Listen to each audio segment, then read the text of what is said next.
Assalamualaikum warahmatullahi wabarakatuh. Saya Didi Dermawan dari Universitas Binawan ingin membahas 20 sifat bagi Allah. Jadi, sifat Allah dikelompokkan menjadi 4 bagian, yaitu yang pertama, sifat nafsiyah, kedua, sifat salbiyah, ketiga, sifat ma'ani, keempat, sifat ma'anawiyah. Dari 4 sifat Allah dibagi lagi beberapa bagian, yaitu pertama, sifat nafsiyah, sifat yang berhubungan dengan zat Allah, yaitu wujud. Dan yang kedua, sifat salbiyah adalah sifat yang meniadakan adanya sifat sebaliknya atau tidak sesuai dengan kesempurnaan zatnya. Dan terdapat 5 sifat salbiyah, yaitu kidam, baqo, mukhalafatu lil hawaditsi, qiyamuhu binafsihi, dan wahdaniyah. Selanjutnya, sifat ma'ani adalah sifat abstrak yang wajib pada Allah. Terdapat 7 sifat ma'ani, yaitu qudrat, irodat, ilmu, hayat, sama, bashar, dan kalam. Dan untuk yang keempat, sifat ma'nawiyah adalah sifat wajib Allah yang berkaitan dengan sifat ma'ani. 7 sifat ma'nawiyah yaitu qadiran, muridan, aliman, hayan, sami'an, bashiron, mutakaliman. Dalam kesempatan ini saya akan menjelaskan arti dari 20 sifat bagi Allah yang ada di atas. Yang pertama, wujud atau ada, yakni ada dengan sendirinya, seperti yang ada dalam Al-Quran surat Ibrahim ayat 1432 yang berbunyi, Allah lah yang telah menciptakan langit dan bumi dan menurunkan air hujan dari langit. Kemudian dengan air itu dia mengeluarkan berbagai buah-buahan sebagai rezeki untukmu. Jadi ketika percaya pada Allah, kita dapat merasakan keberadaannya dari seluruh isi di alam semesta ini. Yang kedua adalah kidam atau terdahulu.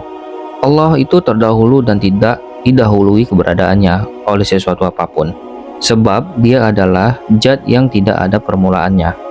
Hal ini tertulis dalam firman Allah berbunyi, dialah yang awal, yang akhir. Al-Quran surat Al-Hadid ayat 3. Ketiga, baqo atau kekal. Semua ciptaan Allah memiliki masa proses untuk binasa atau hancur, sedangkan Allah sendiri tidak, sebab ia kekal dan tidak berubah-ubah selama-lamanya. Firman Allah Al-Quran surat Al-Qasas ayat 88, segala sesuatu pasti binasa kecuali Allah. Keempat, mukhalafatu lil hawaditsi, berbeda dengan semua makhluk. Allah yang maha pencipta dan mampu menciptakan segala isi di alam semesta, sehingga zat inilah yang berkuasa membuat berbagai wujud makhluk di muka bumi.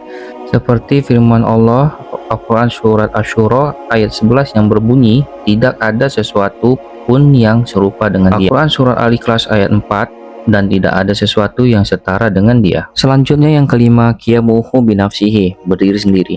Allah berdiri sendiri dengan segala kemampuan yang sempurna, sehingga tidak butuh bantuan apapun. Berbeda dengan makhluknya yang hanya bisa mengandalkan pertolongan Allah. Al-Quran surat Fatir ayat 15 yang berbunyi, wahai manusia, kamulah yang memerlukan Allah, dan Allah dialah yang maha kaya dan maha terpuji. Yang keenam, wahdaniyah.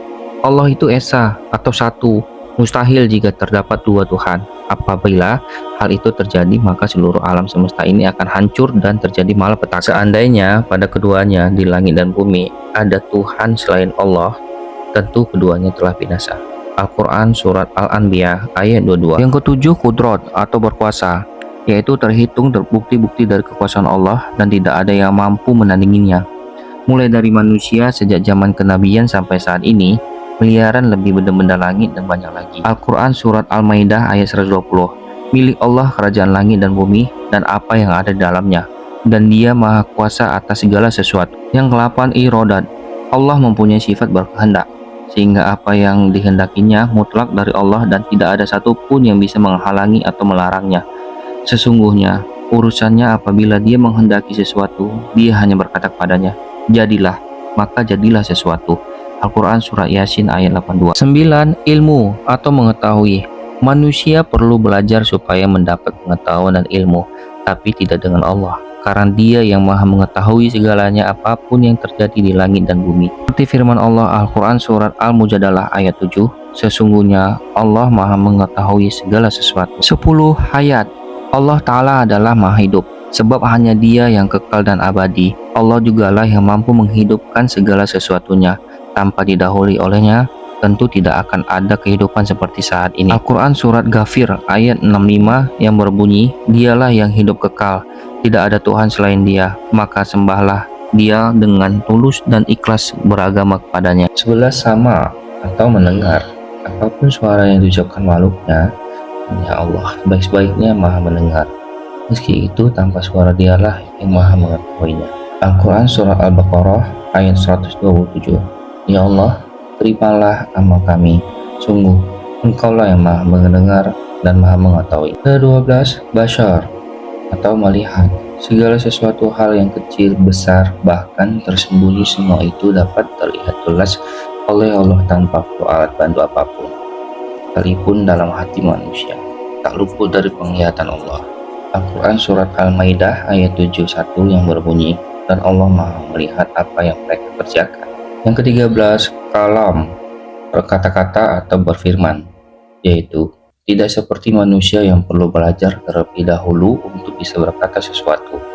Allah berkomunikasi dengan bahasanya yang disebut kalamullah atau firman Allah. Allah berfirman melalui kitab yang diturunkan oleh perantara para nabi. Al-Quran menjadi tanda keberadaan Allah dan bukti bahwa Allah berkata-kata atau berfirman. Seperti Al-Quran Surat Asyura ayat 51 yang berbunyi, dan tidaklah patut bagi seseorang manusia bahwa Allah akan berbicara kepadanya, kecuali dengan perantaraan wahyu atau dari belakang takbir, atau dengan mengutus utusan malaikat, lalu diwahyukan padanya dengan izinnya apa yang dikehendakinya.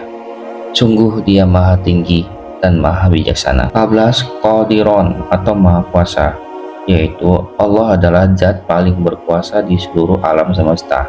Hanya Allah yang mampu menciptakan segala sesuatunya. 15. Muridan atau maha berkehendak, yaitu semua yang ingin dikehendaki oleh Allah dapat terjadi atas izinnya sendiri, tanpa ada yang bisa menolak takdir atau kehendaknya. 16. Aliman atau maha mengetahui. Manusia dan makhluk lain ciptaan Allah memiliki keterbatasan dalam mengetahui sesuatu, namun tidak dengan Allah. Yang tidak diketahui makhluknya justru telah diketahui olehnya. 17. Hayan atau maha hidup. Allah adalah satu-satunya zat maha hidup dan mampu menghidupi. Sifat ini sama dengan kekal, yaitu abadi dan tidak akan musnah. Ia selalu mengawasi hamba-hambanya dan tidak pernah tidur. Dan 18. Sami'an atau maha mendengar. Pendengaran makhluk ciptaan Allah sangat terbatas. Berbeda dengannya, yang maha mendengar lagi maha mengetahui. Tak ada sesuatu pun yang terlewatkan bagi Allah, dan tidak ada yang dapat melampaui pendengarannya. Sifat wajib Allah yang ke-19 adalah Bashiron atau maha melihat.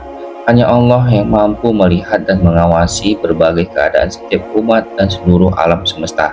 Untuk itu, sudah seharusnya kita selalu berbuat kebaikan. Dan urutan ke-20 sifat wajib Allah yang terakhir yaitu Mutakalliman, zat maha berkata-kata atau berfirman, sebagaimana firman Allah telah tertulis dalam seluruh isi Al-Quran dan hadisnya. Terima kasih sudah menyimak sampai akhir. Jangan pernah lelah untuk menuntut ilmu dan mendekatkan diri kepada Allah SWT. Semoga kita semua termasuk orang-orang yang diberi hidayah. Wassalamualaikum warahmatullahi wabarakatuh.